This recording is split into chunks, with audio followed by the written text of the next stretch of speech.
নমস্কার বন্ধুরা, রিঙ্কু কিচেনে আপনাদেরকে স্বাগত জানাই। চলে এসেছি আজ আমি নতুন একটা রেসিপি নিয়ে। আজকে রেসিপি হচ্ছে নাড়ু। আজকে আমি চিনি নারকেলের নাড়ু তৈরি করে দেখাবো। তবে এই নাড়ুটা খেতে দারুণ টেস্টি হয়। আর এই নাড়ুটা বানানো খুব সহজ, যে কেউ এভাবে নাড়ুটা বানিয়ে নিতে পারেন। তার জন্য আপনাদের কাছে পুরো ভিডিও দেখার অনুরোধ রইল। চিনি নারকেলের নাড়ু বানানোর জন্য আমি একটা নারকেল কুড়িয়ে নিয়েছি।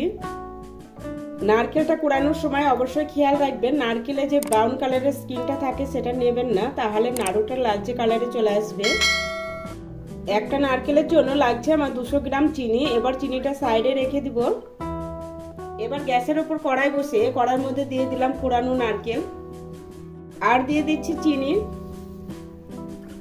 এবার গ্যাসের ফ্লেমটা মিডিয়ামে করে চিনিটা নারকেলের সাথে ভালো করে মিশিয়ে নিব।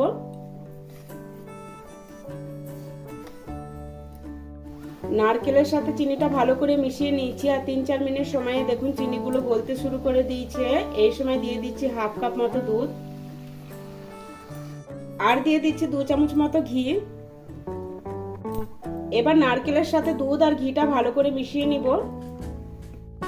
এই সময় অনবরত নাড়াচাড়া করে নারকেলটা খুব সুন্দর করে পাক করে নিব। মিডিয়াম আছে 7-8 মিনিট সময় নিয়ে নারকেলটা খুব সুন্দর করে পাক করে নিয়েছি। এবার দিয়ে দিচ্ছি হাফ চামচ মতো এলাচ গুঁড়ো আর এলাচ গুঁড়োর সাথেও ভালো করে মিশিয়ে নিব। এলাচ গুঁড়োর সাথে ভালো করে মিশিয়ে নিয়েছি। অবশ্যই নাড়ুতে এলাচ গুঁড়ো ব্যবহার করবেন, তাহলে নাড়ুটা খেতে দারুণ টেস্টি হবে।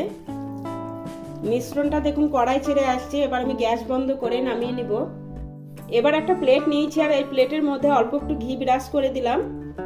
এবারে ঘি লাগিয়ে নেওয়ার প্লেটের মধ্যে মিশ্রণটা ঢেলে নিচ্ছি।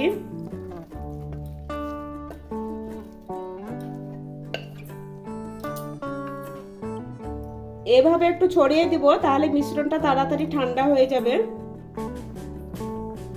মিশ্রণটা হালকা ঠান্ডা করে নিচ্ছি, একদম পুরোপুরি ঠান্ডা করা যাবে না, হালকা উষ্ণ গরম থাকা অবস্থায় নাড়ুগুলো তৈরি করে নিতে হবে। এবার হাতে ঘি লাগিয়ে নাড়ুগুলো তৈরি করে নিব। তার জন্য অল্প একটু মিশ্রণ নিয়ে এভাবে চেপে চেপে 2 হাতের মাঝখানে রেখে গোল করে নাড়ু শেপ দিয়ে নিব।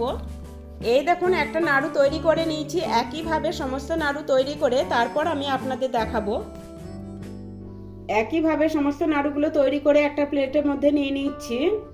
এই নাড়ুগুলো ওপরটা শক্ত আর ভেতরটা নরম জুসি হয় আর নাড়ুগুলো খেতেও খুব সুন্দর হয়। আমার এই রেসিপিটা ভালো লাগলে লাইক, শেয়ার, সাবস্ক্রাইব করে পাশে থাকার অনুরোধ রইল।